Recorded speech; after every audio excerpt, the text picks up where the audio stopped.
Hello everyone. Today I will be explaining 5 technical questions from the CCNA. First, let's look at the first question.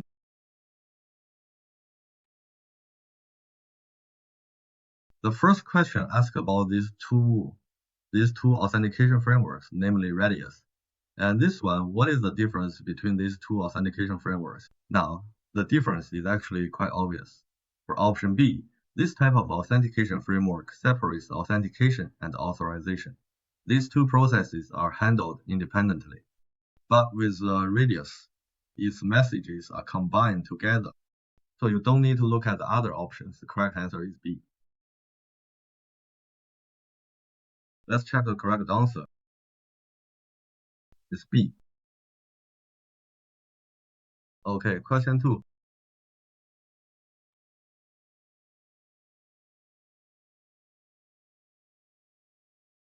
The second question asks about specifically local IP and local IP deployment, this deployment mode, and another deployment mode. What is the difference between these two modes? This is also the difference between the two modes, which is similar to the previous question.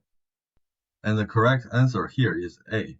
A means that in the local mode, each AP is provided with two types of tunnels. One is a control tunnel, and the other is a data forwarding tunnel. This is a fixed standard, which is the 800 and 2.11 standard. This protocol is not 800 and 2.11, but in the WLAN field in this area, and is the standard for wireless. For the wireless part is this one. So there's nothing much else to say about the others. This is just a matter of protocol standards. So the correct answer to this question is A.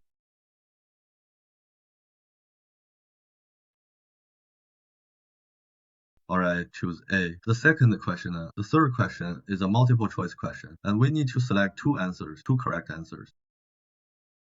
So for this question, it says there's a switch S1 and it has the interface, the G01 interface.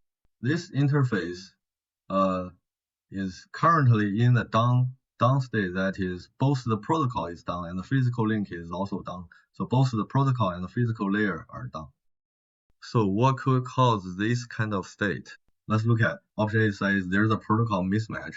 But if there's a protocol mismatch, there would only be one down, right? That is just this down or the previous down. But it can be both of these, the first and second down. So this is the wrong answer. For the second question, the second answer said that the transmission mode is a duplex mode mismatch. But a duplex mode mismatch also wouldn't cause this bidirectional situation where both are down, both the protocol and the physical layer are down. So this is the same as option A. Both of these are incorrect. Then the third one says that the interface is shut down, but that's not quite accurate either. Let's look at the next answer, option D, which says the interface is in a misconfigured state. A misconfigured state is also possible, so this one should be correct. Now let's look at option E. There is a speed mismatch. A speed mismatch is also possible. For example, if the transmission speed between these two devices don't match, the data is sent at one speed from this side, and then on the other side, it just shoots through quickly, right? So if the transmission speeds don't match, this kind of situation will occur. Therefore, the correct answers are D and E. Let's check the correct answers, D and E.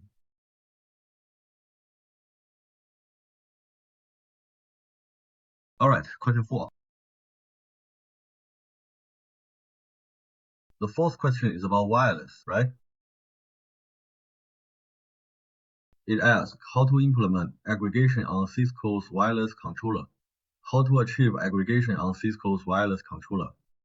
So, to implement aggregation, let's first look at the correct answer.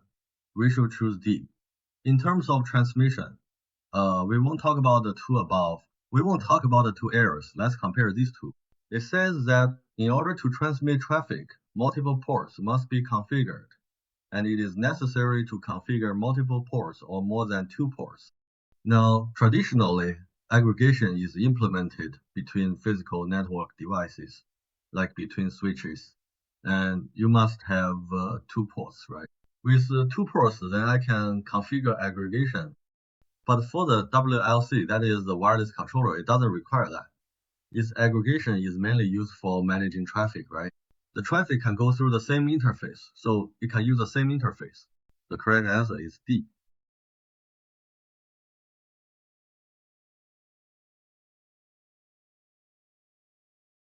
Choose D.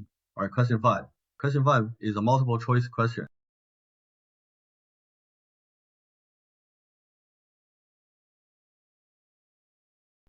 It asks, on a Cisco iOS switch, what are the requirements for SSH to function properly in order for it to work correctly? Normal operating condition. First of all, the first option says that IP routing must be enabled on the switch, right? IP routing must be enabled on the switch well. This answer is actually incorrect. In fact, it has nothing to do with SSH at all. So this is definitely wrong. Then the second option says that a connection password must be configured on the switch, and the connection key must also be set on the switch. But this also has nothing to do with it. In fact, this is also incorrect. The third one says that Telnet must be turned off, that is, it must be disabled. But what does disabling Telnet have to do with my SSH connection? It's like, if it's something I can't do myself, and I forbid others from doing it, what does that have to do with me? I still can't do it myself, right? So this answer is also wrong. The correct answers are these two. Let's look at D and E. For D, it says the switch must be running what? It must be running this ISO image. And of course, that's definitely required. And the second one says, what must the switch be configured with? Configure this domain, which is the IP domain name. You need to set up this DTP domain name, configure this command, and that's correct. So for this question, the correct answers are D and E.